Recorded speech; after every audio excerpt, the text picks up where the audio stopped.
ถ้าไม่ได้ฟังคำของพระสัมมาสัมพุทธเจ้ามีคนบอกให้ทำสติปัฏฐานโดยเฉพาะบาสันที่ยืมเหมือนบานสดับเปียระบอกประพุทธชิมจัตเต้เนื่องเป็นเดมีนกีทาองเตทวยสติปัฏฐานเหมือน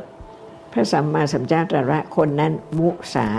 พระสัมมาสัมพุทธชิมจัตตรัสบอกโกนุมุสาพูดสิ่งที่ไม่จริงนี่เยอะอยู่ไว้ได้เหมือนเปิดพระสัมมาสัมพุทธเจ้าตรัสว่าคนนั้นมุสาพระสัมมาสัมพุทธชิมจัตตรัสบอกโกนุมุสาพูดสิ่งที่ไม่จริงนี่เยอะอยู่พูดสิ่งที่ไม่จริงนี่เยอะพระองค์ใช้คำว่าอวิชชาไม่รู้ไม่เข้าใจเลยพระองค์ปราเปียทาอวิชชีคือทำเหมือนดังเหมือนเจเหมือนดังเหมือนโยถ้าไม่ได้ฟังคำของพระสัมมาสัมพุทธเจ้ามีคนบอกให้ทำสติปัฏฐานโดยเฉพาะบาสันที่ยืมเหมือนบานสดับเปียระบอกประพุทธชิมจัตเต้เนื่องเป็นเดมีนกีทาองเตทวยสติปัฏฐานเหมือนพระสัมมาสัมพุทธเจ้าตรัสว่าคนนั้นมุสาพระสัมมาสัมพุทธชิมจัตตรัสบอกโกนุมุสาพูดสิ่งที่ไม่จริงการที่มีคำให้คนอื่นได้ฟังได้เข้าใจการได้มีเปียนะเอาเนี่ยเดตบานเยอะบานใจดังเป็นสิ่งที่ประเสริฐที่สุดในชีวิตนะคือเชื่อด้วยท่าเอาไว้ด้วยกระดกบอกโดยภาษาบ่มพัดในคำชีวิตเกิดมาไม่รู้ว่าเป็นธรรมะทั้งหมดไม่ใช่เราเกิดไม่ใช่ที่เกิดมานั้นคือท่าดังนี่ท่าสัตย์แต่เชียร์ความแม่ต่างอ้อนั้นมาต่างวิการมานั้นต้องมั่นคงตรัสแต่มอมตอมต้องรู้ว่าลึกซึ้งละเอียดตรัสแต่ดังทางทำมีนจุ่มเรือละอัดละอ่อนแม่เต้นกว่าจะเข้าใจความจริงของแต่ละคำซึ่งหมายความถึงธรรมะแต่ละหนึ่งเนาะเราฮอตัวแต่เยอะในการปัดนิมวยนั่นซะสัตย์แต่เชียร์ความแม่นิมวยนะโดยฉะนั้นการเยอะในความแม่ตั้งแต่เดี๋ยวนี้ไม่เปลี่ยนคือถ้าดาวตั้งปีไอ้เลยนี้มันพลักเราเริ่มเข้าใจคำที่พระสัมมาสัมพุทธเจ้าตรัสว่าธรรมะทั้งหลายทั้งหมดทั้งปวงเป็นอนัตตาโดยฉะนั้นคือถ้าดาวโยนในปีระบบพระสัมมาสัมพุทธเจ้าได้พระองค์ตรัสท่าธรรมะแต่งลายแต่งปวงนั้นคือชีอนัตตาจริงไหมปฏิจริงครับเริ่มสัจจะบารมีโดยฉะนั้นคือถ้าดาวเชียสัจจะบารมีเพราะฉะนั้นถ้าเราไม่เข้าใจพูดแต่คำว่าบารมีแต่ไม่รู้ว่าขณะที่เข้าใจความจริงเป็นสัจจะโดยเฉพาะบาสันที่ยืงเหมือนโดยตาบานโยที่ยืงใหญ่ตาบารมีนั่นไงแต่แต่ขณะเป็นแต่บานโยนั่นไงคือตาได้คือจีสัจจะบารมีเราพูดคำว่าธรรมะยืงใหญ่ตาถ่อมแม้พระสัมมาสัมพุทธเจ้าตรัสว่าธรรมะพระสัมมาสัมพุทธเจ้าตรัสถ่อมแม้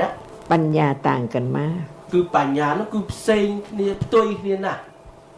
เพราะฉะนั้นคำเดียวกันแล้วแต่ว่าจะเข้าใจลำดับไหนโดยฉะนั้นโดยถ้าเปียนั่งแต่มวยเตะปันท้ายกายโยนั่นคืออาศัยโดยถ้าปัญญาเซ็งหนุบดับนี่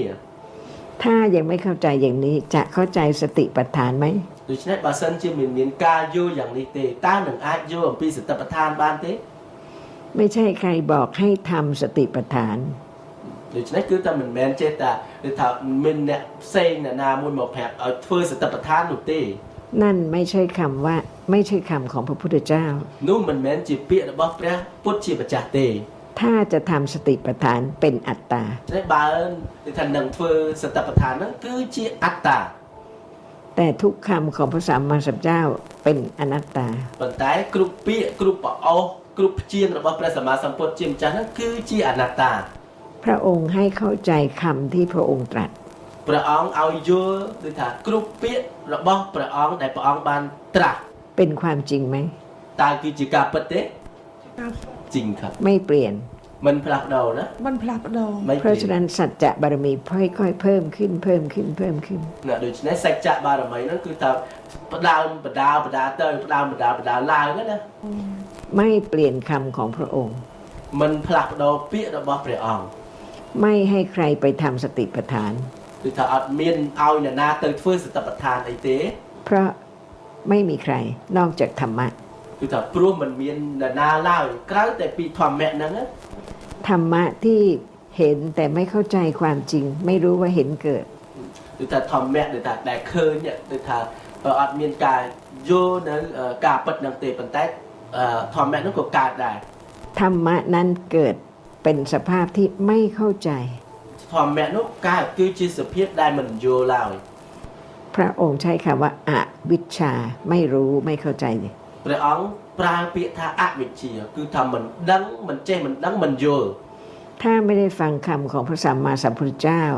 มีคนบอกให้ทำสติปัฏฐาน ដូច្នេះបើសិនជាយើងមិនបានស្ដាប់ពាក្យរបស់ព្រះពុទ្ធជាម្ចាស់ទេនៅពេលដែលមានគេថាទៅធ្វើសតិប្បដ្ឋានមើល พระสัมมาสัมพุทธเจ้าตรัสว่าคนนั้นมุสา ព្រះសម្មាសម្ពុទ្ធជាម្ចាស់ត្រាស់ថាបុគ្គលនោះមុសា พูดสิ่งที่ไม่จริง និយាយអ្វីដែលមិនពិត เพราะฉะนั้นทุกคำของพระสัมมาสัมพุทธเจ้าละเอียดมากลึกซึ้งมาก ដូច្នេះគឺថាគ្រប់ពាក្យគ្រប់ប្រអរបស់ព្រះសម្មាសម្ពុទ្ធជាម្ចាស់ហ្នឹងគឺថាល្អិតល្អន់ហើយមានជំរឿម៉ត់ចត់ជាទីបំផុត ต้องตรงกับความจริงทุกค ត្រូវតែត្រង់ចំពោះការពិតគ្រប់ពាក្យគ្រប់ប្រអ ำถ้าไม่ตรงกับความจริง ไม่ใช่คำของพระพุทธเจ้า បើសិនជាមិនត្រង់ចំពោះការពិតនេះទេគឺថាមិនមែនជាពាក្យរបស់ព្រះសម្មាសម្ពុទ្ធជាម្ចាស់ឡើយ เดี๋ยวนี้กำลังเห็น ឥឡូវនេះកំពុងឃើញជាការឃើញហ្នឹងមិនកើតឡើងទេគឺអត់មានឃើញទេយ៉ាងម៉េចក៏អត់មានឃើញដែរ แต่ไม่มีใครรู้ว่าเห็นเกิดเห็นแล้วดับ ប៉ុន្តែអត់មាននរណាដឹងថាការឃើញហ្នឹងគឺថាកើតឡើងហើយរលត់ទៅវិញទេ จึงมีคำของพระสัมมาสัมพุทธเจ้าต่อไปว่าสัพเพสังขาราอนิจจา ដូច្នេះទើបមានពាក្យរបស់ព្រះសម្មាសម្ពុទ្ធជាម្ចាស់ទៀតថានេះសัพពេសង្ខារៈអនិច្ចា สังขาระหมายความว่าต้องมีปัจจัยทำให้เกิดขึ้น ដូច្នេះសង្ខារៈហ្នឹងគឺមានន័យថាគឺត្រូវតែមានបច្ច័យឲ្យកើតឡើង ทุกอย่างที่เกิดต้องอาศัยปัจจัยที่ทำให้เกิดขึ้นได้ ដូច្នេះគ្រប់យ៉ាងដែលកើតហ្នឹងគឺថាត្រូវអាស្រ័យបច្ច័យទើបឲ្យកើតឡើងបាន พระองค์ไม่ได้ทรงแสดงว่าพระองค์ทรงบันดาลให้เห็นเกิด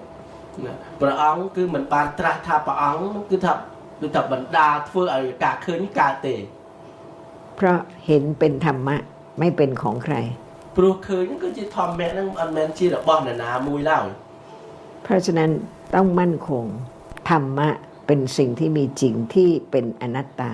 ណាដូច្នេះគឺត្រូវតែមាំទាំប្រកបបជាឡានគឺថាធម្មៈហ្នឹងគឺជាធម្មៈហ្នឹងគឺជាអនត្តា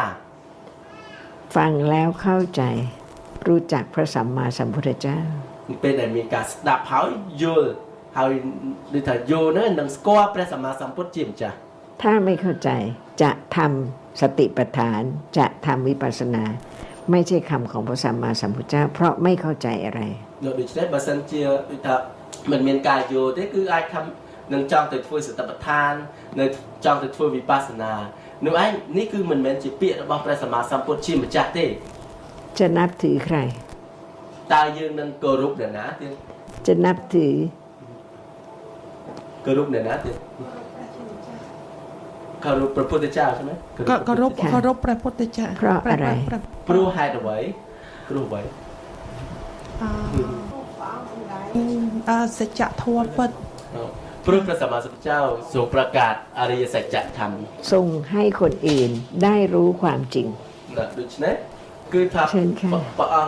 អង្គគឺថាទ្រង់ប្រកាសសម្ដែងឲ្យសត្វលោកនឹងបានចេះដឹងនឹងការពិត ถ้าไม่เข้าใจนับถือพระสัมมาสัมพุทธเจ้าหรือเปล่า បើសិនជាមិនយល់ទេតើយើងឈ្មោះថាគោរពព្រះសម្មាសម្ពុទ្ធជាម្ចាស់ទេ អត់ក៏ មិនนับถือไม่เคารพ ค่ะ เพราะไม่ฟังให้เข้าใจ ណាដូច្នេះព្រោះថាមិនបានស្ដាប់ឲ្យបានយល់ចឹងណា จริงไหม ពិតទេ ค่ะ สัจจะบารมี ណាហ្នឹងគឺជាសច្ចបារមី มีสัจจะบารมีแล้วฟังต่อไปไหม នៅពេលដែលមានសច្ចបារមីហើយតើចង់ស្ដាប់តទៅទៀតទេក៏อยากฟังต่อไปครับ นั่นคือวิริยะบารมี នោះគឺជាវិរិយៈបារមី กำลังเดือดร้อนกำลังเป็นทุกข์จะฟังธรรมะไหม ដូច្នេះនៅកំពុងតែថាក្តៅក្រហាយកំពុងតែជាទុក្ខតើនឹងស្ដាប់ធម៌ទៀតទេ ស្ដាប់ ក៏ฟังครับ นั่นคือขันติบารมี នោះគឺជាខន្តីបារមី เพื่อให้หมดความไม่รู้ គឺថាដើម្បីឲ្យអស់ទៅនៃភាពមិនដឹងនឹង เพื่อให้ประจักษ์ความจริงที่พระสัมมาสัมพุทธเจ้าทรงตรัสรู้แล้วทรงแสดง គឺថាដើម្បីបញ្ជាក់ច្បាស់នៅការពិតដែលព្រះសម្មាសម្ពុទ្ធជាម្ចាស់ព្រះអង្គទ្រង់ប្រកាសសម្ដែង นี่คือขันติบารมี នេះគឺជាខន្តីបារមី เพื่อละความไม่รู้ความติดข้องทุกอย่าง គឺថាដើម្បីលះនៅអាភាពមិនដឹងហើយអាភាពជាប់ជំពាក់នេះគ្រប់យ៉ាងទាំងអស់ นี่คือเนคขมมะบารมี នេះគឺជានេខមៈបារមី เพราะฉะนั้นความประพฤติเป็นไปในทางที่ดีทั้งหมด ព្រោះហេតុដូច្នេះគឺថាផ្នែកដែលប្រព្រឹត្តគឺថាល្អទាំងអស់ เป็นความประพฤติของธรรมะคือจิตเจตสิก គឺជាគឺថាភាពដែលប្រព្រឹត្តទៅគឺជាការប្រព្រឹត្តទៅទាំងអស់របស់ចិត្តនិងចេតសិក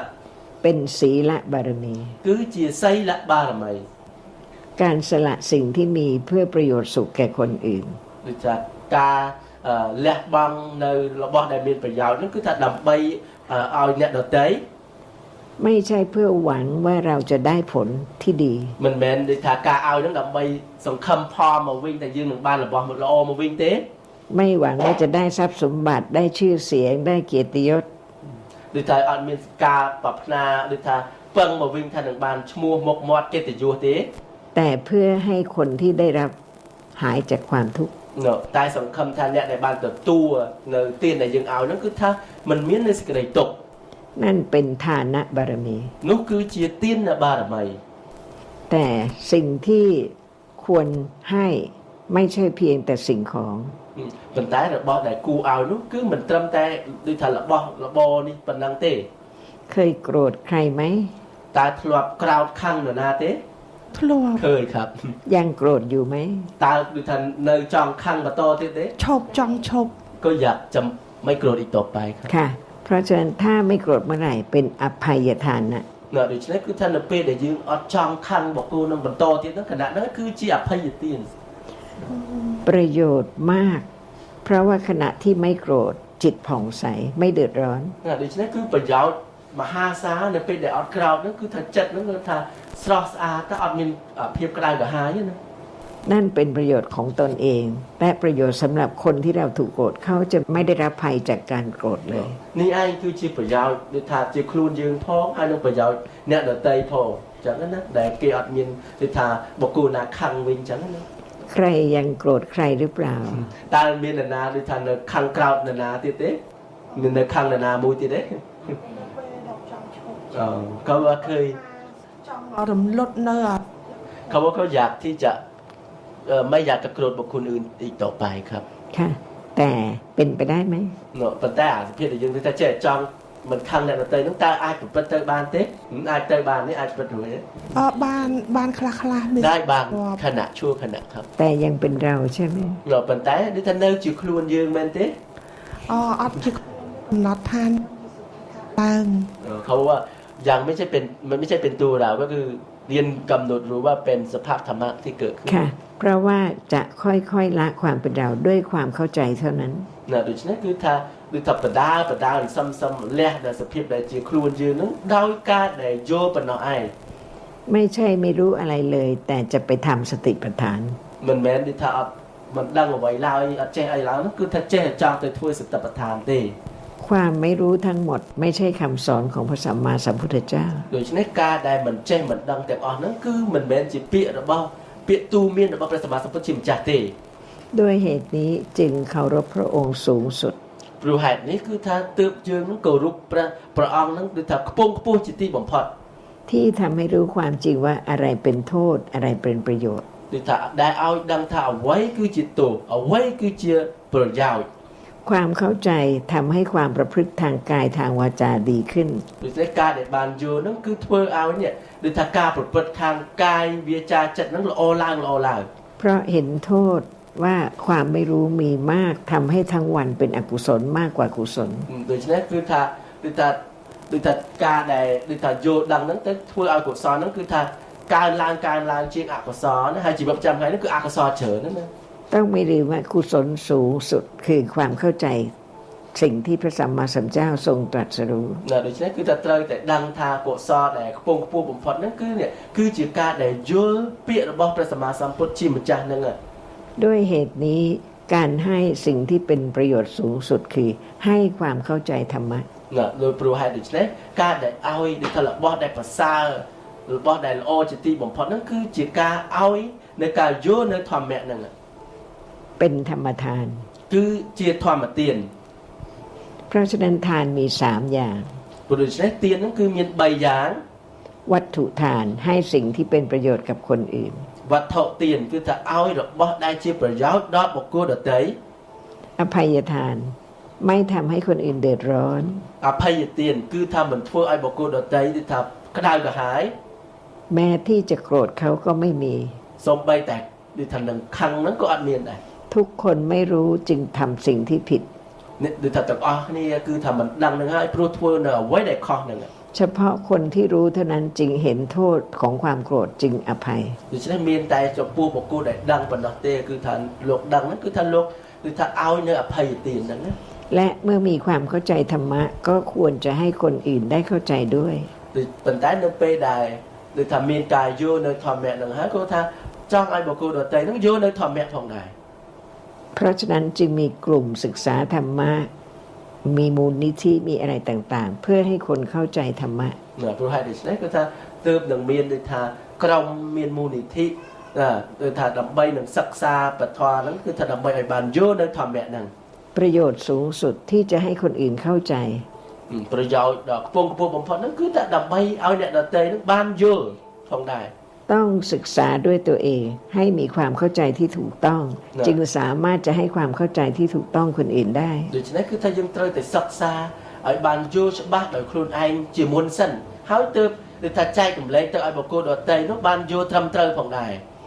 ไม่รู้ว่าธรรมะคืออะไร ไม่รู้ว่าสติคืออะไร ไม่รู้ว่าสติปัฏฐานคืออะไร นั่นไม่ใช่คำสอนของพระพุทธเจ้า ដូច្នេះបើអត់ដឹងថាគឺថាធម្មៈគឺជាអីសតិគឺជាអីសតិប្បដ្ឋានគឺជាអីអាការអត់ដឹងហ្នឹងមិនមែនជាការដូចថាពាក្យទូមានរបស់ព្រះសម្មាសម្ពុទ្ធជាម្ចាស់ទេ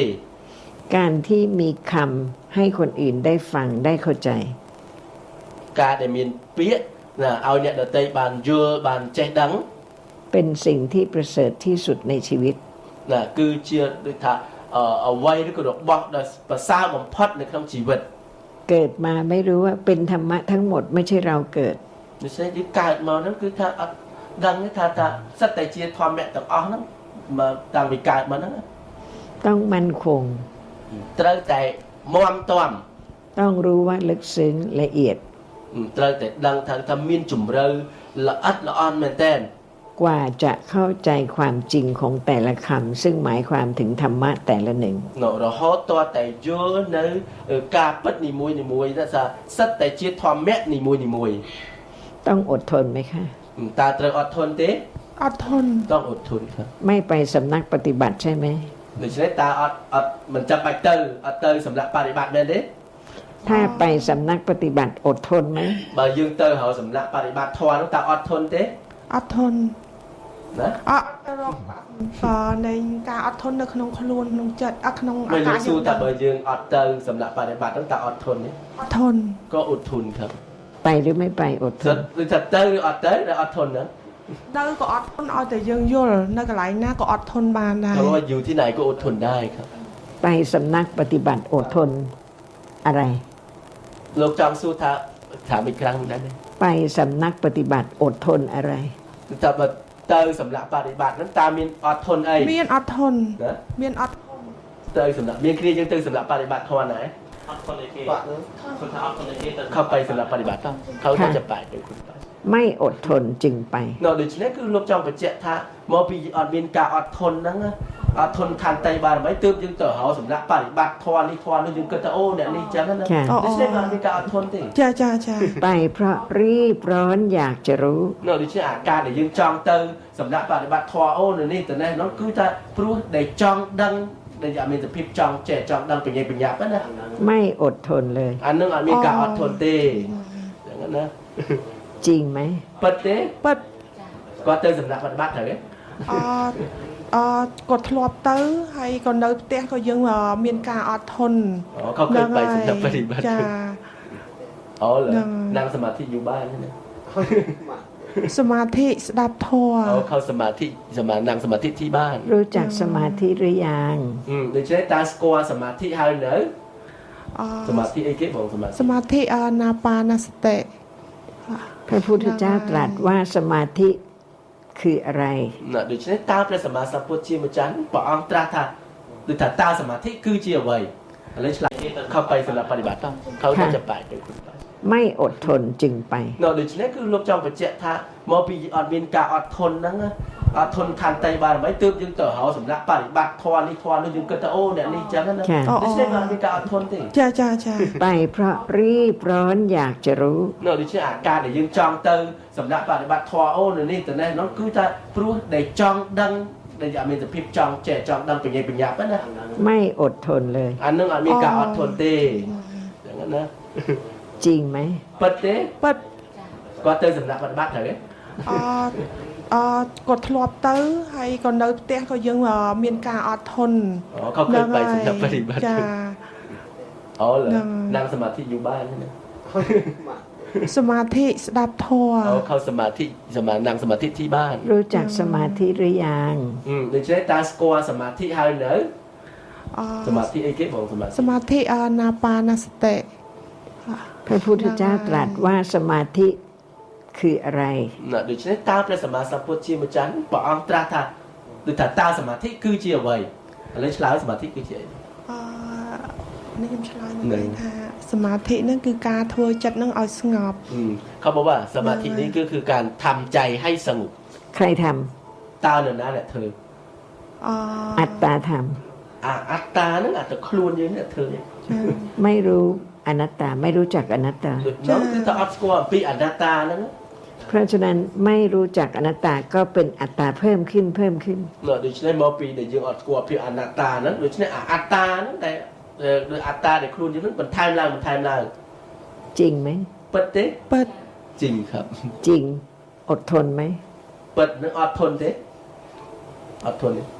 เป็นอะไรโยนตัดจะให้กับอดทนเนี่ย អត់ធន់ อดทนครับ อดทนคือจะไปสำนักปฏิบัติหรือไม่ไปสำนักปฏิบัติ ดิฉันอดทนนึกตายยืนดังเติงទៀតទេเติงสำหรับปฏิบัติនឹងទៀតតទេគឺថាអត់ធនហ្នឹង อดทนนั้นเติมเติม ទៅក៏បានអត់ទៅក៏បាន เขาบอกว่าไปก็ได้ไม่ไปก็ได้ ไม่ใช่ค่ะ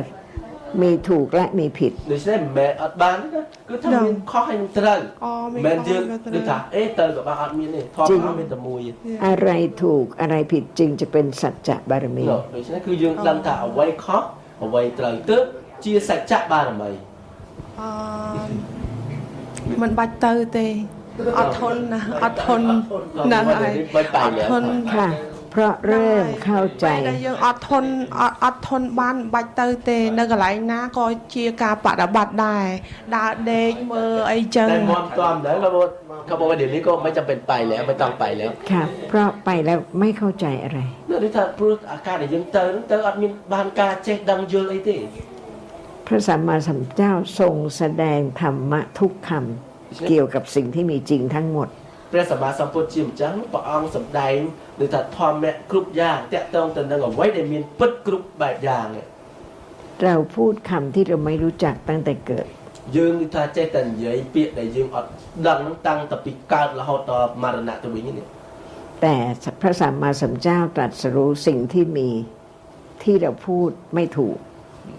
ប៉ុន្តែដោយព្រះសម្មាសម្ពុទ្ធជាម្ចាស់ហ្នឹងគឺថាពងប្រកាសសម្ដែងដូចថានៅអ្វីដែលដូចថាមិនត្រឹមត្រូវហ្នឹង เราพูดว่าสำนักปฏิบัติ យើងនិយាយថាសំណាក់បដិបត្តិធម៌ហ្នឹង ปฏิบัติอะไร ដូច្នេះបដិបត្តិអីគេបដិបត្តិអី មានអ្នកឆ្លើយផ្សេងហ្នឹងតែទៅ មានអ្នកទៅឆ្លើយមកទេ មានក្រោមានអ្នកឆ្លើយឲ្យអ្នកឆ្លើយព្រោះខ្ញុំអត់បាន ហ្នឹងអ្នកទៅឆ្លើយ សុំសំណួរម្ដងទៀត อีกรอบหนึ่งคำถามครับ ទៅបដិបត្តិអីគេ ហ្នឹងហើយសំណាក់បដិបត្តិហ្នឹងគឺជាអ្វីដើម្បីអី មានអ្នកដឹងអត់យល់យ៉ាងណាបាទ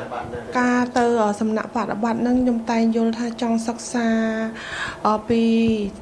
ធម៌ព្រះសម្មាសម្ពុទ្ធឲ្យដឹងថាព្រះអង្គអង្គុយមានការបដិបត្តិអញ្ចឹងហើយនៅឃើញតែគោលដៅធំបំផុតហ្នឹងគឺដោះនៅ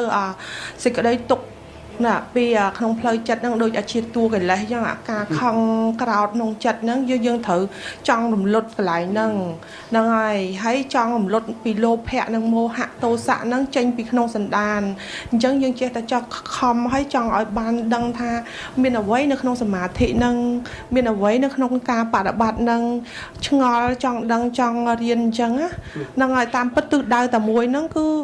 ចង់ឲ្យអស់នៅអសវៈកិលេសអស់នៅសេចក្តីទុក្ខ เขาบอกว่าเข้าไปสำนักปฏิบัตินี้ เพราะว่าคือ เหมือนมีการนั่งก็จุดประสงค์เพื่อที่ให้หมดกิเลสหมดอาสวะกิเลส เอานั่งเดี๋ยวนี้หมดกิเลสไหม เนาะดิฉันបើសិនជាយើងអង្គុយឥឡូវហ្នឹងតើអាចអស់កិលេសទេ นั่งที่นี่กับนั่งที่สำนักปฏิบัติต่างกันยังไง គឺថាយើងអង្គុយនៅកន្លែងនេះហើយយើងអង្គុយនៅកន្លែងសំណាក់បដិបត្តិហ្នឹងតើផ្សេងគ្នាមិនទៅ នៅកន្លែងសំណាក់បដិបត្តិហ្នឹងដូចថាយើងទៅបានសិក្សាពីគ្រូអាចារ្យអញ្ចឹង เขาบอกว่าเวลาที่ไปสำนักปฏิบัตินี้ก็ได้ศึกษาจากครูบาอาจารย์ ว่า ថាครูบาอาจารย์ต้องทำอะไรទៀត ពីច្រើនតែថាពីច្រើនលោកតែថាពេលដល់ណាបាត់បាត់ ធ្វើឲ្យចិត្តយើងហ្នឹងស្ងប់ហើយឲ្យមើលនៅសភាវៈអីឲ្យយើងដឹងពីក្នុងកាយរបស់យើងអ เขา ញ្ចឹ บ ង อกว่าทำให้จิตสงบ อ้าวเดี๋ยวนี้มีจิตไหม เนี่ยចុះឥឡូវហ្នឹងមានចិត្តទេ ឥឡូវមានចិត្តស្ងប់អត់ អញ្ចឹងថាធ្វើចិត្តឲ្យស្ងប់ទៅហ៎ចុះឥឡូវហ្នឹងមានចិត្តទេ មានចិត្តស្ងប់នឹងអត់ ឥឡូវហ្នឹង ចិត្តស្ងប់ហ្នឹងមានរយៈម្ដងចិត្តអញ្ចេះម្ដងចិត្តអញ្ចោ เขาบอกว่าจิตบางที่ก็สงบบางที่ก็ไม่สงบบ้าง สงบหมายความว่าอะไร ដូច្នេះយើងថាចិត្តស្ងប់ហ្នឹងតើមានន័យដូចម្ដេចតែថាយើងថាចិត្តស្ងប់ហ្នឹង ចិត្តស្ងប់ហ្នឹងគឺជាចិត្តដែលមិនសូវមានកង្វល់អស់នៅភាពសៅហ្មងក្នុងចិត្តឲ្យវាស្រឡះចិត្តហ្នឹងវាស្រឡះ เขาบอกว่าจิตที่สงบนี้ก็คือไม่มีการกระวนกระวายอะไรเลยก็คือเหมือน ค่ะ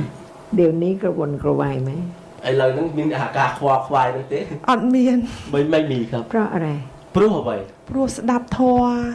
ស្ដាប់ពងស្ដាប់ធម៌ហ្នឹង เพราะว่าเพราะกำลังฟังธรรมะ ค่ะ แล้วที่สำนักปฏิบัติสงบไหม ហើយតើនៅសំណាក់បដិបត្តិនោះស្ងប់ទេ អត់ស្ងប់ផង ក៏ไม่สงบครับไม่สงบ ไม่สงบแล้วไปทำไม ហើយបើអត់ស្ងប់អញ្ចឹងយើងទៅធ្វើអីទៅដើម្បីអី ដូចថាស្ងប់ដូចថាយើងមកទៅវាដាច់ពីផ្ទះអីអញ្ចឹងខ្លះយ៉ាងទៅវាវាបានជាចិត្តហ្នឹងវាអត់បាននៅឃើញអញ្ចឹងយើងបានមកតោងនៅការទីកន្លែងដែលកន្លែងបដិបត្តិហ្នឹងខ្លះ เขาบ អ อก ញ្ចឹ ว่าง เวลา ទៅ ที่เข้าไปสำนักปฏิบัติก็มีการสงบเพราะว่ามันออกจากบ้านไม่ได้ติดข้องกับอาคาร ค่ะ บ้านเรือน เราใช่ไหม เนาะนั่นคือจีខ្លួនយើងមែនទេ ថាវាដែលយើងគិតថាយើងនឹងចេញពីផ្ទះស្ងប់ស្ងាត់ហ្នឹងជាយើងមែនទេ យើងចិត្តយើងនិយាយរួមទៅថាវាអត់មានទីកន្លែងណាដែលយើងទៅចម្រោកយើងថាជាបណ្ដោះអាសន្ន เขาบอกว่าเหมือนจิตเรานี้เหมือนไม่มีอะไรที่อาศัยเป็นพักอาศัยก็ต้องไปหาที่ฐานนั้นเพื่อที่จะพั ใค ก ร ผ่อน พูด ដូច្នេះអ្វីដែលយើងនិយាយហ្នឹងតើនរណានិយាយ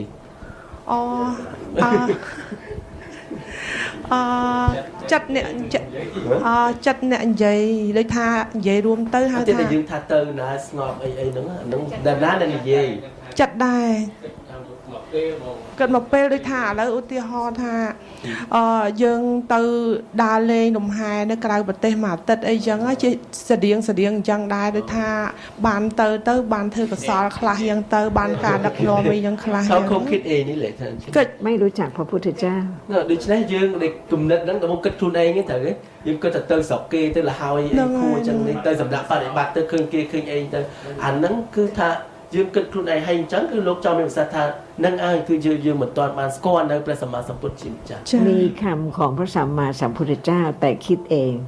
เสียเวลาไหม ដូច្នេះគឺថាមានពាក្យរបស់ព្រះសម្មាសម្ពុទ្ធជាម្ចាស់ហើយយើងទៅគិតលើខ្លួនឯងអញ្ចឹងតើដូចថាខូចខាតពេលវេលាទេ ខូចខាតពេលវេលា ครับ เพราะว่าคิดยังไงก็ไม่เข้าใจคำที่พระสัมมาสัมพุทธเจ้าตรัส ដូច្នេះបើយើងគិតយ៉ាងម៉េចក៏យើងអត់ទាន់បានយល់នៅពាក្យដែលព្រះអង្គបានត្រាស់សម្ដែងដែរ ต้องฟังแล้วมั่นคงทุกค ដូច្នេះទៅតែស្ដាប់ហើយមមទាំប្រកបប្រជាគ្រប់ពាក្យគ្រប់ប្រអស់ហ្នឹង ำธรรมะคือสิ่งที่กำลังมีเดี๋ยวนี้จริง ធម្មៈហ្នឹងគឺជាអ្វីដែលកំពុងមានដូចថាមានពិតឥឡូវនេះ ๆ สิ่งที่มีเดี๋ยวนี้เกิดแล้วดับก็ไม่รู้ ដូចថាឥឡូវដែលមានពិតឥឡូវហ្នឹងកើតហើយក៏រលត់ហើយក៏អត់ដឹងដែរនេះ แต่พระพุทธเจ้าแสดงหนทางที่จะรู้ได้ តែព្រះសម្មាសម្ពុទ្ធជាម្ចាស់ហ្នឹងគឺថាព្រះអង្គត្រាស់ប្រកាសសម្ដែងគន្លងផ្លូវដែលអាចដឹងបាន เราคิดเองไม่มีวันคิดออก បើមិនតែយើងគិតខ្លួនឯងហ្នឹងគឺអត់មានថ្ងៃណាគិតចេញទេ แต่เริ่มฟังคำของพระสัมมาสัมพุทธเจ้าด้วยความเคารพสูงสุด ប៉ុន្តែគឺថាយើងត្រូវផ្ដើមស្ដាប់ពាក្យរបស់ព្រះសម្មាសម្ពុទ្ធជាម្ចាស់ហ្នឹងគឺថាស្ដាប់ដោយจิตតាគោរពដល់ខ្ពង់ខ្ពស់ជាទីបំផុតណា ความเคารพพระองค์สูงสุด เพราะเข้าใจความจริงที่พระองค์ตรัส ដូច្នេះការដែលគោរពព្រះអង្គដូចថាកំពុងពោះជាទីបំផុតហ្នឹងព្រោះអីព្រោះបានយល់នៅពាក្យដែលព្រះអង្គបានត្រាស់ប្រកាសសម្ដែងនេះ 45 พรรษาพระองค์ตรัสกี่ค ដូច្នេះ45ព្រះភាសាហ្នឹងតើព្រះអង្គត្រាស់ប៉ុន្មានពាក្យទៀត ำถ้าฟังแล้วไม่ไตร่ตรองไม่เข้าใจมั่นคง ก็มีอัตตาที่จะทำอย่างอื่น ដូច្នេះនៅពេលដែលយើងស្ដាប់ហើយយើងអត់បានត្រេះរិះពិចារណាឲ្យបានល្អិតល្អន់ហ្នឹងគឺថានឹងមានដូចថាអត្តាជាខ្លួនយើងហ្នឹងណាដែលនឹងធ្វើហ្នឹង ถ้ารู้โดยไม่ฟังคำของพระสัมมาสัมพุทธเจ้าก็ไปที่อื่น แต่ไม่ฟังคำของพระองค์ បើសិនជាយើងថាដឹងដោយមិនបានស្ដាប់ពាក្យរបស់ព្រះអង្គហ្នឹងក៏ថាចេះតែទៅកន្លែងផ្សេងដោយមិនបានស្ដាប់ពាក្យរបស់ព្រះអង្គ แล้ว 45 พรรษาทุกคำพระองค์ทรงแสดงให้ใครฟังให้ใครเข้าใจ ដូច្នេះគឺ45ព្រះភាសាហ្នឹងតើព្រះអង្គប្រកាសសម្ដែងហ្នឹងឲ្យអ្នកណាបានស្ដាប់ឲ្យអ្នកណាយល់ទៅ45ព្រះភាសាហ្នឹង ไม่ฟังไม่เข้าใจ 45 พรรษาทุกคำของพระองค์ไม่มีประโยชน์กับผู้ไม่ฟัง ដូច្នេះបើមិនបានស្ដាប់មិនបានយល់ក្នុងទាំង45ព្រះភាសាហ្នឹងគឺថាអត់មានប្រយោជន៍អីទេសម្រាប់យើងជាពុទ្ធសាសនិកជនហ្នឹង พระอาจารย์เริ่มรู้จักพระสัมมาสัมพุทธเจ้า เห็นพระคุณของพระองค์ทุกคำใน 45 พรรษา ណាដូច្នេះគឺថាផ្ដើមជាដំបូងឡើងវិញថាគឺថាផ្ដើមស្គាល់នៅព្រះសម្មាសម្ពុទ្ធជាម្ចាស់ដែលព្រះអង្គប្រកាសសម្ដែងទៅថាមួយព្យាងម្ដងរហូតទៅដល់45ព្រះភាសាណា ถ้าไม่บำเพ็ญพระบารมีที่จะรู้ความจริงว่าเดี๋ยวนี้เกิดดับ จะไม่เป็นพระสัมมาสัมพุทธเจ้า បើសិនជាមិនមានការបំពេញបារមីដែលថាដើម្បីឲ្យដឹងថាខណៈនេះគឺមានការកើតហើយនឹងការរលត់ទៅបើមិនមានបារមីសន្សំអញ្ចឹងទេក៏នឹងមិនคล้ายទៅជាព្រះសម្មាសម្ពុទ្ធជាម្ចាស់ទេ ทุกคำของพระองค์ทรงแสดงให้คนอื่นฟังแล้วไตร่ตรองจนเป็นความเข้าใจเป็นปัญญาของตัวเอง ណាដូច្នេះថាគ្រប់ព្រាគ្រប់ព្រះអង្គរបស់ព្រះសម្មាសម្ពុទ្ធជាម្ចាស់ដែលព្រះអង្គប្រកាសសម្ដែងនោះគឺថាឲ្យយើងបានស្ដាប់ហើយបានយល់ជាបញ្ញារបស់ខ្លួនឯងរហូតដល់ទៅដឹងការពិតហ្នឹងដោយខ្លួនយើងហ្នឹង พระองค์ทรงบำเพ็ญพระบารมีนานเท่าไหร่จึงตรัสรู้ความจริง ដូច្នេះតើព្រះអង្គបំពេញបារមីហ្នឹងគឺយូរប៉ុណ្ណារហូតដល់មកដឹងការពិតនេះ พระสาวกท่านพระสารีบุตรท่านพระมหาโมคคัลลานะท่านพระมหากัสสปะบำเพ็ญบารมีนานเท่าไหร่ทุกคนกว่าจะรู้ความจริง ដូច្នេះណាព្រះអគ្គសាវកព្រះសារីបុត្រណាព្រះមោគលានហើយនឹងព្រះមហាកាសបៈហ្នឹងតើហើយលោកហើយនឹងបុគ្គលផ្សេងដែលជាសាវកហ្នឹងបំពេញបារមីយូរប៉ុណ្ណាទៅរំតែមកដឹងនៅការពិតនេះ แล้วเราไปไหนไปทำอะไรให้รู้ความจริงได้ ហើយចុះយើងវិញចំណែកយើងវិញទៅណាទៅធ្វើអីតម្រាំតែមកដឹងការពិតនេះបាននេះធ្វើអី ดูหมิ่นพระสัมมาสัมพุทธเจ้าไหมพระองค์บำเพ็ญพระบารมีนานเท่าไหร่ แล้วเราไปไม่กี่วันไม่กี่เดือน ដូច្នេះតើជាការដែលថាមើលងាយប្រមាថចំពោះព្រះសម្មាសម្ពុទ្ធជាម្ចាស់ទេដែលព្រះអង្គបំពេញបារមីយូរហើយយើងចេះទៅនេះទៅនោះមិនដឹងប្រហែលថ្ងៃប្រហែលខែនេះ ค่ะพระอาจารย์มั่นคงไหมคะ ណាព្រោះហេតុដូច្នេះតើយើងមាំទាំហើយនៅទៀតមាំទាំនៅ នៅ យ៉ាងមិនมั่นคง ค่ะ ฟังเข้าใจขึ้นมั่นคงขึ้นทีละน้อย ណាដូច្នេះទៅយល់តែយើងស្ដាប់ហើយស្ដាប់ហើយមានការយល់ឡើងហ្នឹងគឺថាមាំទាំប្រកបជាឡើងហ្នឹងណា เพราะฉะนั้นประโยชน์ที่สุดของธรรมทาน ให้คนที่ไม่รู้ความจริงได้เข้าใจความจริง ណាដូច្នេះប្រយោជន៍ព្រោះហេតុដូច្នេះប្រយោជន៍របស់ធម្មទានហ្នឹងគឺថាឲ្យទៅដល់ជនដតីដែលមិនយល់នៅគឺថាការពិតហ្នឹងបានយល់ឡើងណា ไม่มีใครรู้ว่าขณะนี้ความเข้าใจเพิ่มขึ้นทีละเล็กทีละน้อยแค่ไหน នៅអត់មានអ្នកណាដឹងទេដូចថាការយល់ឥឡូវហ្នឹងគឺថាមានការយល់ឡើងបន្តិចម្ដងឡើងប៉ុណ្ណាណាអត់មានអ្នកដឹងឥឡូវ เหมือนจับด้ามมีด ដូចថាដូចដែលយើងចាប់គេហៅថាដាមមីដដូចថាកបិតមុខដាមមីដហ្នឹងនេះគល់ទេគល់កបិតណា ด้ามมีดของอวิชชาใหญ่มาก ដូច្នេះដែលថាគល់ដូចថាកបិតរបស់អវិជ្ជានោះគឺធំបំផុតធំណាស់ ยิ่งกว่าภูเขายิ่งกว่าจักรวาลทั้งหมด ដូចថាធំជាងភ្នំធំជាងចក្រវាលអីទាំងអស់ ฟังแล้วเข้าใจทีละนิดทีละหน่อย ណាដូច្នេះយើងស្ដាប់ហើយនោះគឺថាបានយល់បន្តិចម្ដង เหมือนจับด้ามมีดทีละหนึ่งครั้ง ដោយដែលយើងចាប់ដងកបិតបន្តិចម្ដងវិសាក់យល់ទេកបិតដងកបិតវិសាក់ จนกว่าด้ามมีดจะสึก ណ៎ឃើញរហូតតដើមហៅថាកែងកបិតយើងហ្នឹងដងកបិតនោះសឹករហូតដល់សឹកអស់ จนไม่เหลือเลย รหตอัดเสสอลาว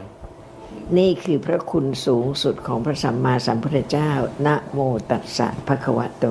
น่ะนี่คือជាប្រគុណដល់កំពង់ខ្ពស់នៃព្រះសម្មាសម្ពុទ្ធជាម្ចាស់នេះដែលថាមានពាក្យដែលយើងថាហ្នឹងជានមោតាសៈភគវតោហ្នឹងណា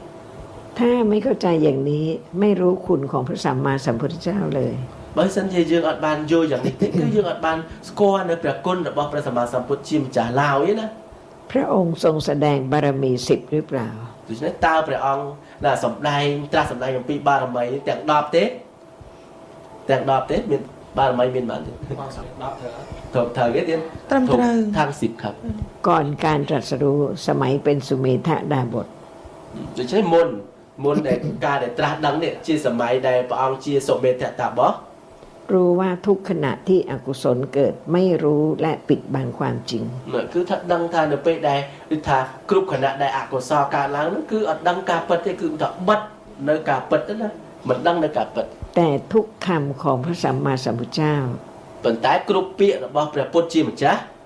ค่อยๆเปิดสิ่งที่ถูกปกปิด ให้เข้าใจสิ่งที่กำลังมีเดี๋ยวนี้ ណាដូច្នេះគឺថាដូចថាបើកបន្តិចម្ដងនៅអ្វីដែលគឺថាបិទហ្នឹងណាថារហូតតមកបានដឹងនៅការពិតឥឡូវនេះ เพราะฉะนั้นทุกครั้งที่ฟังคำของพระสัมมาสัมพุทธเจ้า ដូច្នេះគ្រប់ពេលគ្រប់គ្រាដែលបានស្ដាប់ពាក្យរបស់ព្រះពុទ្ធជាម្ចាស់ ต้องไตร่ตรองละเอียดลึกซึ้ง ណាត្រូវតែត្រេះរិះឲ្យបានមកចត់ឲ្យបានដូចថាល្អិតល្អន់ឲ្យបានមានជំរឿស៊ីជំរឿណា เพราะธรรมะละเอียดลึกซึ้งอย่างยิ่ง ណាព្រោះធម្មៈហ្នឹងគឺថាល្អិតល្អន់ហើយមានជំរឿដល់ក្រៃលែង เพราะเดี๋ยวนี้เป็นธรรมะทั้งหมด ព្រោះឥឡូវនេះជាធម្មៈទាំងអស់ ถ้าไม่ฟังไม่รู้ បើសិនជាយើងអត់បានស្ដាប់ទេគឺអត់ដឹងហ្នឹង ถูกต้องไหมคะ ត្រឹមត្រូវទេចា ត្រឹមត្រូវ ถูกต้องครับ ค่ะ สัจจะบารมี ណានឹងជាសច្ចៈបារមី ไม่มีใครรู้นะคะ จนกว่าปัญญาแต่ละระดับจะเกิดขึ้นให้รู้ โดยความเป็นอนัตตา ដូច្នេះអត់មាននរណាដឹងទេរហូតតតែបញ្ញាកើតឡើងនឹងតាមលំដាប់មកឲ្យមកដឹងបានណានៅភាពជាអនត្តាហ្នឹងណា ท่านพระสารีบุตรไม่รู้เลย ว่าเมื่อได้พบท่านพระอัสสชิและได้ฟังจะรู้แจ้งอริยสัจธรรม ណាដូច្នេះសម្រាប់លោកព្រះសារីបុត្រហ្នឹងគឺលោកអត់ណាអត់បានដឹងទេនៅពេលដែលលោកជួបព្រះអសុជិនេះដែលបានស្ដាប់នេះហើយបានត្រាស់ដឹងនៅអរិយសច្ចធម៌ហ្នឹងគឺលោកអត់បានដឹងតន់បានដឹងទេពីមុនហ្នឹង ถ้าพระองค์ไม่ทรงบำเพ็ญพระบารมีมา បើសិនជាព្រះអង្គមិនបានបំពេញបារមីមកទេ ไม่สามารถที่จะฟังคำท่านพระอัสสชิแล้วประจักษ์แจ้งอริยสัจธรรม ណាក៏មិនអាចបានស្ដាប់ពាក្យរបស់ព្រះអសុជិហើយក៏មិនអាចត្រាស់ដឹងនៅអរិយសច្ចធម៌បានដែរ แต่เมื่อถึงเวลาแม้พระสัมมาสัมพุทธเจ้า ก็จะตรัสรู้เมื่อปัญญาและบารมีพร้อม ហ្នឹងហើយតែសំបីតែគឺថាព្រះសម្មាសម្ពុទ្ធជាម្ចាស់ក៏នឹងត្រាស់ដឹងដែរនៅពេលដែលថាបញ្ញាបារមីនោះគឺថាដល់ព្រម เพราะฉะนั้นไม่ใช่ไปที่ไหนแล้วทำแล้วจะได้ ណាដូច្នេះមិនមែនជាការទៅណាហើយធ្វើឲ្យបានទេណា แต่ไม่ว่าที่ไหนฟังคำของพระองค์แล้วเข้าใจขึ้น ប៉ុន្តែមិនថាទីណាទេប៉ុន្តែឲ្យថាយើងបានស្ដាប់ពាក្យរបស់ព្រះអង្គហើយមានការយល់ឡើង บางคนรู้แจ้งอริยสัจธรรมในครัวขณะที่ไฟกำลังลุกไหม้หม้อแกง ណាដូច្នេះបុគ្គលខ្លះនោះគឺថាត្រាស់ដឹងនៅអរិយសច្ចធម៌នៅក្នុងចក្រានបាយផ្ទះបាយនោះនៅពេលដែលគឺថាភ្លើងកំពុងតែឆេះណា บางคนกำลังล้างเท้าก็รู้แจ้ง បុគ្គលខ្លះហ្នឹងកំពុងតែលាងជើងហ្នឹងក៏ត្រាស់ដឹងនៅអរិយសច្ចធម៌បានដែរ ค่ะ ขึ้นอยู่กับปัจจัย គឺថាដូចថាកើតឡើងអាស្រ័យបច្ច័យ ทุกสิ่งทุกอย่างต้องเป็นไปตามปัจจัย ណាគ្រប់យ៉ាងទាំងអស់ហ្នឹងគឺថាប្រព្រឹត្តទៅអាស្រ័យបច្ច័យ เพราะฉะนั้นทุกขณะของทุกคนต่างกัน ដូច្នេះថាគ្រប់គណៈរបស់អ្នករាល់គ្នាហ្នឹងគឺផ្សេងគ្នា ไม่มีใครรู้ว่าความเข้าใจและบารมีจะถึงพร้อมเมื่อไหร่ គឺថាអត់មាននរណាដឹងទេការយល់បារមីហ្នឹងគឺថាដល់ព្រមនៅពេលណាណា แต่เมื่อถึงเวลาที่บารมีพร้อมใครก็กั้นไม่ให้เกิดไม่ได้ ដូច្នេះប៉ុន្តែនៅពេលដែលដូចថាដល់ពេលដែលបារមីហ្នឹងកើតឡើងហើយនរណាឲ្យទៅហាមមិនឲ្យកើតឡើងវិញក៏អត់បានដែរ เพราะฉะนั้นทุกขณะฟังแล้วเข้าใจขึ้น ដូច្នេះគ្រប់គណៈគ្រប់ពេលហ្នឹងគឺថាស្ដាប់ឡើងហើយគឺថាមានការយល់ឡើង ไม่ใช่ไปทำสงบทำอะไรแล้วไม่รู้ความจริงเดี๋ยวนี้ là mình men chỉ cả từ thơ ở ngọt thơ ni thơ nu hay ở đểทำmột đăng là cả bất là nạn ni tê ความจริงเป็นความจริงทุกสมัยทุกกาละ ដូច្នេះការពិតហ្នឹងគឺជាការពិតគ្រប់សម័យគ្រប់កាលៈទាំងអស់ ปัญญาที่ได้บำเพ็ญครบถ้วนถึงเวลาก็สามารถที่จะรู้แจ้งอริยสัจธรรมที่เกิดขณะนั้นไม่รู้มาก่อน ណាដូច្នេះនៅពេលដែលបញ្ញាបានដឹងបានសន្សំមកគ្រប់ពេលទៅគឺថាអាចដឹងបានដូចថាត្រាស់ដឹងនៅអរិយសច្ចធម៌នៅខណៈនោះឯងដែលមិនធ្លាប់បានដឹងពីមុនមក นี่เป็นเหตุที่จะไม่หวัง ណានេះគឺជាហេតុដែលដូចថាអត់មានដូចថាក្រងទុកបំណងសង្ឃឹមទុក ถ้าไม่มีความเข้าใจก็หวังว่าทำอย่างนั้นทำอย่างนี้และจะรู้แจ้งอริยสัจธรรม ណាដូច្នេះបើសិនជាមិនមានការយល់ទេក៏យើងចេះតែដូចថាបំណងសង្ឃឹមថាយ៉ាងនេះយ៉ាងនោះនឹងបានដឹងនៅអរិយសច្ចធម៌ណា เพราะฉะนั้นหนทางผิดคือมิจฉามรรค ណាដូច្នេះជាផ្លូវកន្លងផ្លូវខុសហ្នឹងគឺជាមច្ឆាមៈនេះ เพราะฉะนั้นปัญญาเป็นสิ่งที่ประเสริฐสุด ព្រោះហេតុដូច្នេះបញ្ញាហ្នឹងគឺជាដូចថារបស់ដែលប្រសើរជាទីបំផុត ปัญญาเข้าใจอะไรคะ ដូច្នេះតើបញ្ញាយល់អ្វីចាបញ្ញាយល់អ្វីណា ឆ្លើយ បញ្ញាយល់នៅសច្ចធ เขา ម บอก ៌ ว่าปัญญาเข้าใจความจริงครับสัจธรรม ปัญญาเข้าใจความจริงเดี๋ยวนี้ ណាដូច្នេះគឺបញ្ញាហ្នឹងគឺថាយល់នៅការពិតខណៈនេះឯង ทีละเล็กทีละน้อย ដូចថាបន្តិចម្ដង ถ้าไม่เข้าใจเลยจะเอาปัญญามากๆมาแต่ไหน នេះដូច្នេះបើសិនជាមិនមានការយល់ទេតើយើងនឹងទៅយកគឺថាឲ្យបញ្ញាហ្នឹងច្រើនមកពីណាទៅអញ្ចឹងណា นี่เป็นเหตุที่พระองค์ทรงแสดงพระธรรม នេះគឺជាហេតុដែលព្រះអង្គទ្រង់សម្ដែងនៅព្រះធម៌ 45พรรษาไม่น้อยเลย ដូច្នេះ45ព្រះរសាហ្នឹងគឺថាអត់មានតិចទេណា เพราะฉะนั้นวิริยะบารมีฟังต่อไป ណាដូច្នេះគឺថាវិរិយៈបារមីណាស្ដាប់តទៅទៀត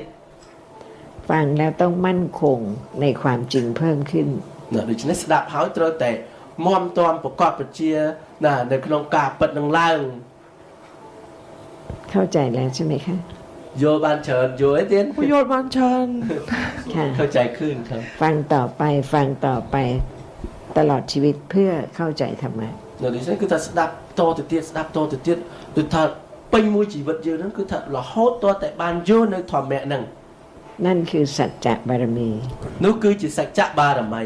มีชีวิตเพื่อเข้าใจธรรมะ មានជីវិតនោះគឺថាដើម្បីយល់នៅព្រះធម៌ធម្មៈហ្នឹង มิฉะนั้นนะคะ เรามีชีวิตเดี๋ยวเราก็ไปนอนละแล้วเดี๋ยวเราก็ตื่น แล้วเดี๋ยวเรามาก็รับทานอาหารเช้า เดี๋ยวก็อาหารกลางวันเดี๋ยวอาหารนี้แล้วก็ไปนอนทุกวัน ដូច្នេះបើមិនចឹងទេដល់ដូចជាជីវិតយើងហ្នឹងបន្តិចទៀតក៏យើងទៅដេកហើយក៏យើងភ្ញាក់ហើយក៏បរិភោគអាហារពេលព្រឹកអញ្ចឹងណាដូចថាអាហារពេលល្ងាចទៅនេះទៅនោះគឺប៉ាប់រហូតតែអញ្ចឹងដែរអញ្ចឹងណា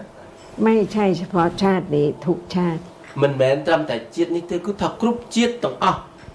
เป็นธรรมะทั้งหมดไม่ใช่เรา แต่ไม่เข้าใจจึงเข้าใจผิดว่าเป็นเรา ណាដូច្នេះគឺជាធម្មៈទាំងអស់តែមិនមែនជាយើងទេប៉ុន្តែគឺថាមានការយល់ខុសហ្នឹងឯងបានដែលថាគិតថាជាខ្លួនយើងណា ต้องมั่นคงในความไม่ใช่เรา ណាដូច្នេះគឺថាត្រូវតែមមទាំប្រកបប្រជាក្នុងភាពដែលមិនមែនជាយើងណា เพื่อประจักษ์แจ้งสภาพธรรมะที่เกิดดับ ដើម្បីប្រจักษ์ច្បាស់នៅសភាវៈធម៌នេះដែលកើតហើយរលត់ទៅវិញ เมื่อไหร่ก็แล้วแต่ถึงเวลาที่ปัญญาสมบูรณ์ ពេលណាក៏បានដែរគឺថានៅពេលដែលបញ្ញាហ្នឹងគឺថាពេញបរិបូរណ៍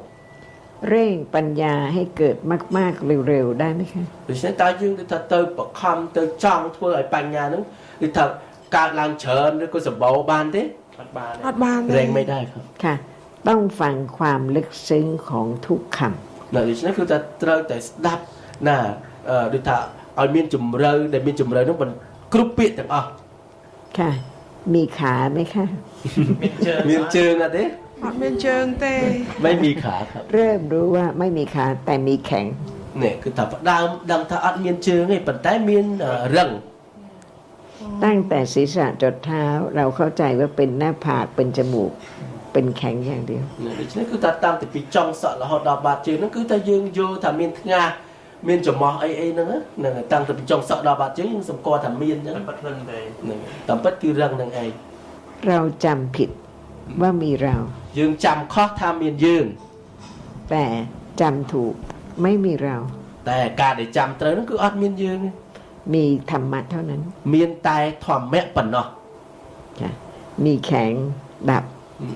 มีแข็งเมื่อกี้นี้ไม่มีตรงนี้เท่านั้นทีละหนึ่ง ដូច្នេះគឺថាមានរឹងហើយក៏លុតទៅហើយគឺថាមានកន្លែងហ្នឹងណាហើយក៏លុតទៅទៀតណា វាដកមកកន្លែងតែយើងដឹងថា ละเอียดลงไปอีกละเอียดลงไปลงไปจนทั้งเดี๋ยวนี้ ไม่ได้ปรากฏอย่างนี้เลย แต่ปรากฏทีละหนึ่ง ដូច្នេះគឺថាល្អិតទៅទៀតរហូតដល់អត់មានឲ្យប្រកបដូចថានេះទៅគឺថាប្រកបដូចថាអត់អាចដឹងបានណាមួយហ្នឹងណា ถ้าปรากฏรวมกันอย่างนี้ไม่มีอะไรดับ ไม่มีอะไรเกิด ដូច្នេះបើសិនជាប្រកបនៅតែអញ្ចឹងហ្នឹងគឺអត់មានអីរលត់ទេអត់មានអីកើតទេ เพราะรวมกันหมด อันไหนเกิดอันไหนดับ ព្រោះថាគឺថាផ្សំរួមគ្នាទាំងអស់អញ្ចឹងតើអាណាកើតអាណារលត់ទៅបើអញ្ចឹង เพราะฉะนั้นรู้จักสติปัฏฐานไหม ព្រោះហេតុដូច្នេះតើស្គាល់សតិប្បដ្ឋានទេក៏សតិប្បដ្ឋាននេះនេះយើង ไม่รู้จักก็ไปทำและก็บอกว่าทำสติปัฏฐาน ដូច្នេះយើងអត់ស្គាល់សតិប្បដ្ឋានហើយយើងទៅធ្វើហើយក៏យើងប្រាប់ថាយើងនឹងការធ្វើសតិប្បដ្ឋាន มีแต่อัตตาไม่ได้มีธรรมะเลย ដូច្នេះគឺថាមានតែអត្តាដែលជាខ្លួនយើងនោះអត់មានថាដូចថាទៅតាមសភាពតាមความពិតហ្នឹងគឺថាមានតែធម្មៈណា ทุกคำของพระสัมมาสัมพุทธเจ้า พระองค์ทรงพระมหากรุณา គ្រប់ពាក្យរបស់ព្រះសម្មាសម្ពុទ្ធជាម្ចាស់នោះគឺព្រះអង្គព្រះមហាករុណា แสดงสิ่งที่มีจริงแต่ลึกซึ้ง សំដែងនៅអ្វីដែលមានពិតនេះដែលមានជំរឿណាស់ เพราะไม่รู้มานานแสนนาน ព្រោះអត់ដឹងមកយូរមកសែនយូរណាស់មកហើយ เพราะฉะนั้นขณะนี้นะคะ ไม่ใช่ความเข้าใจระดับที่รู้ความจริงว่าเดี๋ยวนี้เห็นเกิดดับ ណាដោយព្រោះហើយដូច្នេះគឺខណៈហ្នឹងគឺអត់ទាន់មានការយល់រហូតតមានការយល់ដែលថាដូចថាការឃើញនេះកើតហើយក៏រលត់ទៅវិញយើងអត់ទាន់មានបញ្ញាថ្នាក់ហ្នឹងណា เพราะฉะนั้นต้องศึกษาธรรมะซึ่งเป็นสิ่งที่มีจริงที่เป็นธาตุรู้ ណាដូច្នេះគឺថាត្រូវតែសិក្សាធម្មៈណាគឺថាសិក្សានៅអ្វីដែលមានពិតនេះដូចថាធាតុហ្នឹងណាធាតុហ្នឹងគឺថាមានពិតធាតុដឹងហ្នឹងមានពិតណា แต่เริ่มต้นนะคะ ต้องเข้าใจสิ่งที่มีจริงว่าเป็นเพียงสิ่งที่มีจริงไม่เป็นอื่น ណាតែទៅផ្ដើមជាដំបូងគឺត្រូវតែផ្ដើមឲ្យយល់ថាត្រឹមតែអ្វីដែលមានពិតទេអត់មានអ្វីផ្សេងដទៃអីទេ หวานเป็นแข็งได้ไหม ដូច្នេះផ្អែមអាចទៅជារឹងបានទេមិនដែរ เริ่ ค ม รับ รู้จักธรรมะแต่ละหนึ่ง ដូច្នេះគឺថាដែលយល់អញ្ចឹងគឺថាផ្ដើមយល់នៅធម្មៈនីមួយ คิดมีจริงไหม ការគិតមានពិតទេណា ការគិតមាន គិតមានពិតទេ អត់ពិតទេ អោ เราคิดหรือเปล่า យើងគិតទេ យើងគិតទេ ការគិតការគិតមានប៉ុន្តែយើងអត់មានការគិតទេអ เขา ត់ บอกว่า មានគិត ความ ទេ คิดมีแต่เราที่คิดไม่มีครับ มีเราไหม មានយើងទេ អត់មានយើង ไม่ ទេ มีเราครับ ค่ะ มั่นคงไหม មមតមនៅ មុំតមហើយ ค่ะ มันคงแล้วครับ ยังค่ะ នៅទេចាស់ អូនៅទេ ค่ะ អូយ៉ាង โอ้ยังนี่ยังไม่มั่นคง នៅ ค่ะ អានឹងនៅមិនតន់មមតមទេ អត់ដល់ មិនមកថាច្បាស់លាស់ដល់ហើយដល់ថាច្បាស់លាស់អត់ច្បាស់លាស់ នៅអា អត់ នឹង ទេខ្ញុំថាតាមអ្នកគ្រូទេខ្ញុំថាច្បាស់លាស់ជួយជាក់ខ្លួនឯង ច្បាស់លាស់អត់ ច្បាស់លាស់ ก็ว่ามันคงครับ ไม่มั่นคง เพราะเหตุว่าเพียงฟัง ណែដូច្នេះគឺថាមិនតន់មមតមកប់ជាព្រោះយើងទៅតែស្ដាមផ្ដើមស្ដាប់ប៉ុណ្ណឹងមិនតន់ទេ ถ้ามั่นคงขณะที่สภาพธรรมะปรากฏจริงๆหนึ่งขณะต้องหนึ่งเดียว ដូច្នេះគឺថានៅពេលដែលយើងមមតមពិតហ្នឹងគឺថានៅពេលដែលសភាវៈធម៌ដែលប្រកបមួយខណៈហ្នឹងគឺថាដូចថាដឹងច្បាស់មួយហ្នឹងណា เพราะฉะนั้นความเข้าใจมั่นคงเมื่อมีความเข้าใจเพิ่มขึ้นมั่นคงขึ้น ណាដូច្នេះការដែលយកមមតមប្រកបជាឡើងគឺនៅពេលដែលមានការយកមមតមឡើងច្រើនឡើងណា เพราะฉะนั้นมั่นคงเท่านี้ ចឹងយើងច្បាស់លាស់ប៉ុណ្ណឹ ដូ ង ច្នេះយើងគាត់ថាមមតមប្រកបជាតែប៉ុណ្ណឹងសិនអញ្ចឹងណា เท่าที่ฟังวันนี้ គឺថាដូចថា មកដល់ការស្ដាប់ ដូចថាបានតែមមតមតែប៉ុណ្ណឹងអ្វីដែលយើងបានស្ដាប់ប៉ុណ្ណឹងណា ถ้าฟังต่อไปเข้าใจขึ้น នៅពេលដែលយើងបានស្ដាប់បន្តទៀតគឺមានការយកបន្ថែមឡើង ความเข้าใจขึ้นเพิ่มความมั่นคงขึ้น ដូច្នេះការដែលផ្ដើមការយកឡើងនោះគឺថាផ្ដើមមកភាពដែលមមតមឡើង พ เพราะฉะนั้นแม้แต่ฟังก็คิดว่ามั่นคงมาก ដូច្នេះព្រោះហេតុដូច្នេះសូម្បីតែយើងស្ដាប់ប៉ុណ្ណឹងក៏យើងគិតថាមមទាំដល់ខ្លាំងហើយ ต้องมั่นคงมากกว่านี้ทุกครั้งที่ฟัง ដូច្នេះគឺថាត្រូវតែមមទាំឲ្យច្រើនជាងនេះទៅទៀតរាល់លើកដែលបានស្ដាប់ ผลของการฟังธรรมะคือ เมื่อเริ่มรู้ความลึกซึ้งเริ่มเคารพในพระคุณของพระสัมมาสัมพุทธเจ้า ដូច្នេះគឺថាផលនៃការស្ដាប់ពធហ្នឹងនៅពេលដែលដូចថាផ្ដើមយកនៅការពិតហ្នឹងគឺថា